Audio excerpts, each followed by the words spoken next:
We're glad you've chosen to listen to our weekly talkback. The weekly talkback is designed to take a portion of the teaching from this week to a deeper level.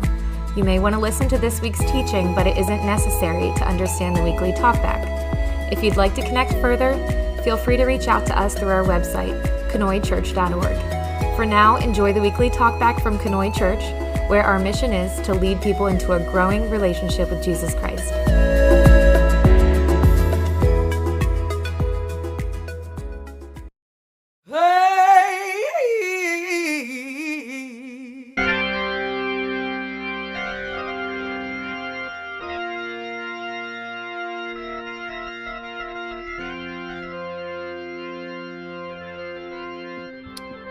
Well, good morning. I hope this week is treating you well and you're able to enjoy some of the sunshine out there. Today's devotional, I want to talk a bit about mission drift, and I want to recommend this book to you. This is a book by a man named Peter Greer, who runs Hope International, which is a ministry not too far from here. And this book talks about and I guess it asks some really hard questions. It says, look, has your church drifted from its mission? Has Christianity drifted from its mission? And it gives a number of different examples as to different places that drifted from their mission. One of the examples in the very beginning of the book, I'm not giving much away here, that's why I'm going to use it, is it talks about Harvard University. Back in 1636, Harvard University was founded. And Harvard University was founded with the mission statement to be plainly instructed and consider well that the main end of your life and studies is to know God and Jesus Christ. Which is a really great mission statement, right? I mean, it says the whole point of everything you're doing, the reason that you're here at school, the reason you're getting this education, the whole point is that you know God and Jesus Christ. And it really sets up faith formation as a main principle and a main goal of going to Harvard University. Now, in 1636, may that have been the case? Sure. And perhaps it was founded by a minister, and so perhaps that was exactly what happened for a long time. But within 80 years, by the year 1701, there were locals who had been supporting Harvard University that became very concerned that they were no longer following the mission that they had set out upon. And so they gathered a group of people together to form another university that could maybe grab hold of that same mission and instead stay with it rather than getting off track on it. And that university was called Yale University.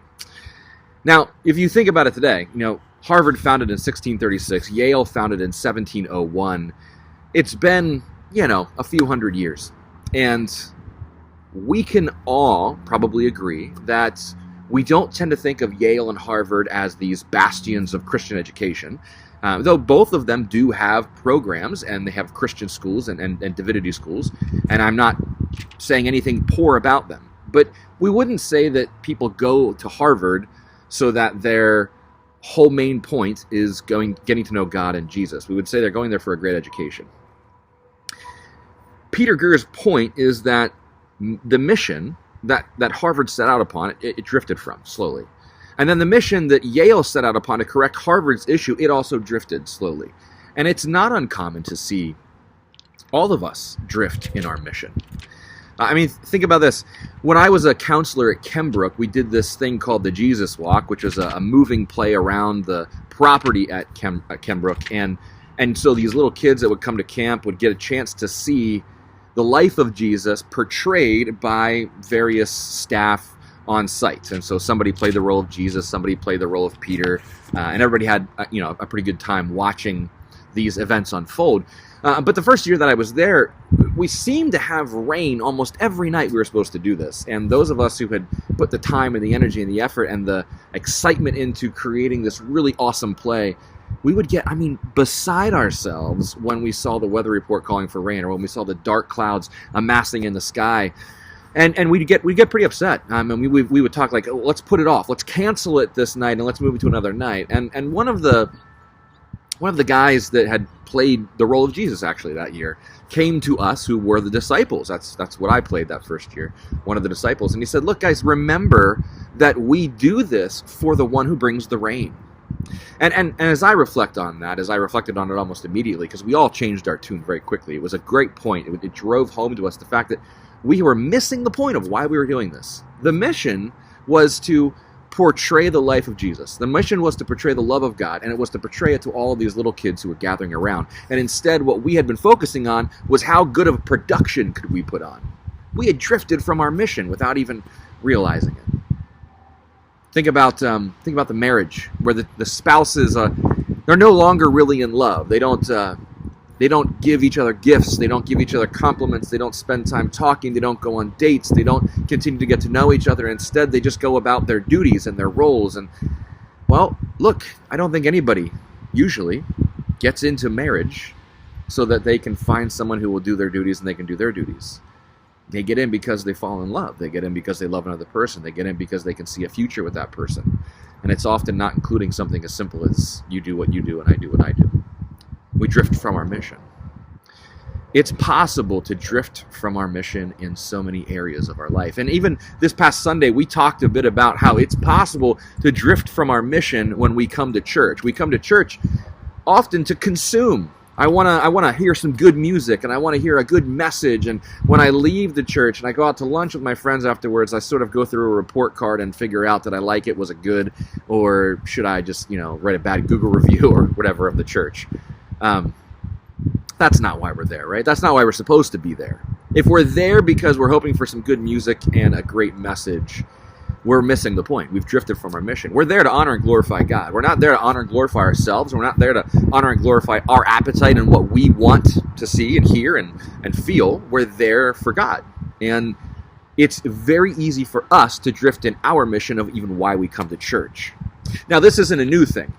I want to share with you just briefly from the book of Luke, chapter 6, there's this story about Jesus where Jesus and his disciples are going through a grain field, and his disciples are like picking the little heads of the grain, and they're kind of popping the seeds out, the kernels, and they're eating them.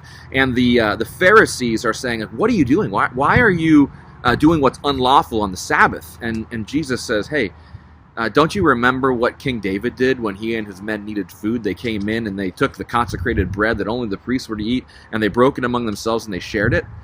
He says to the Pharisees then, "The Son of Man is the Lord of the Sabbath." Jesus is saying, I am Lord of the Sabbath. You guys, you're missing the point. You have a lot of rules, and I get why you have them, but you're missing the point. So then on another Sabbath, Jesus is going to the synagogue to teach, which is not uncommon for a rabbi to do. And while he's in there teaching, this man was there who had a shriveled hand. Was it shriveled from an injury? Was it shriveled from birth? We're not really sure, but it was shriveled. All right, he had some kind of a physical handicap. And Jesus says, "Get up and stand in front of everyone." So the man gets up and stands there. And Jesus says, "I ask you, which is lawful on the Sabbath, to do good or to do evil, to save life or to destroy it?" He looked around at all of the Pharisees that had gathered, all of the people that had gathered, and he said to the man, "Stretch out your hand." And when the man stretched his hand out, it wasn't a withered hand that was there. It was a strong, full, firm hand. Jesus reminds them again, I am the Lord of the Sabbath. I mean, mission drift is not a new concept. It's not something that we've only recently come up with in the modern era. It's something that has been happening for millennia. And I think it's this story in Luke chapter 6 is a great example of how the Pharisees, the religious leaders, the ones who are supposed to be guiding Israel in what it means to follow God and how to worship God, they are actually missing the point with the Sabbath. They've gotten to the point where they're unwilling to do good deeds on the Sabbath because the Sabbath says do no work. The Sabbath is to be protected. That's why that commandment is there. But it's not to be so that you aren't caring for the people that God places in your path and God puts around you. Mission drift, right? I think that's a question that we all need to ask ourselves. Have we drifted from our mission? Have we drifted from our relationship with God? Are we still focused in like a laser on who God is and why we are following Him, why we're chasing Him, why we're trying to live like Jesus? Or have we drifted from our mission and it's no longer about following Jesus, it's about looking good. It's about doing the right thing. It's about checking off a list of things that we've created to say, if I do this, then I'm a good person, and if I do X, Y, and Z, then Jesus will love me. And guess what? That's not the way it works, because Jesus loves you regardless of you doing X, Y, and Z. Of course, Jesus loves when you do X, Y, and Z because it honors and glorifies Him. But You don't have to do it to gain Jesus' love for you. Jesus' love is a free gift to all of us that would choose to have a relationship with him. And I think some of us, myself included some days, we got to make it that simple again. We got to go back to the very basic, the very foundation of our faith. I love Jesus because he first loved me. And now I need to start rebuilding upon that. So I guess I want to ask you, have you drifted from your mission? Have you drifted in your relationship with Jesus? Is it time to get back to the simple roots so that you can begin rebuilding all over again? I can't answer that for you. Only you can. And those are hard questions, but they're questions that are worth asking. And if you're looking for a new book, I recommend Mission Drift. It's not a new book, but it might be new to you. And I guarantee that if you read that book, it's going to challenge you. And I doubt that your faith is going to be the same after you read it. Well, folks, I hope that you have a great day. I hope you have a great week. And as always, if you have any questions, throw them in the comments. I'll do my best to respond. See ya.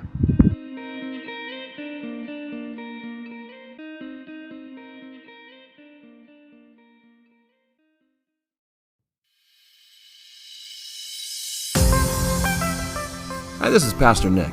Thanks for listening. I hope something that you heard today was very helpful. If you want to connect with us further, feel free to check us out on Facebook, Instagram, or our website, kanoichurch.org. Sure, I'm glad we're in this together.